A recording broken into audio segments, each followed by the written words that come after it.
Okay, so nandito na tayo sa merong Dundas pa rin tayo, pero nandito tayo ngayon sa merong Tim Hortons. Dito na ako liliko. Tapos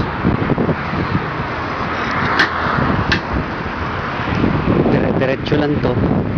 Dito nagtatrabaho si Mami diyan sa Tim Hortons na yan. Yan, always fresh daw sabi. Ewan ko lang kung totoo. Kaya sabi naman ni Mami, laging bagong pagkain nila. So lakad lang tayo, ius lang tayo sa mga sasakyan at baka mayardo tayo. Okay, lakad sakto, walang mga sasakyan, lakad.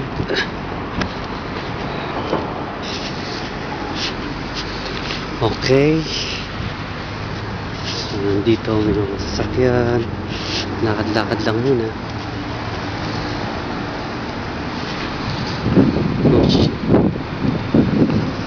Stop muna natin dahil medyo malayo pa.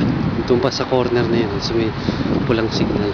Ay hindi, sa may blue na sasakyan.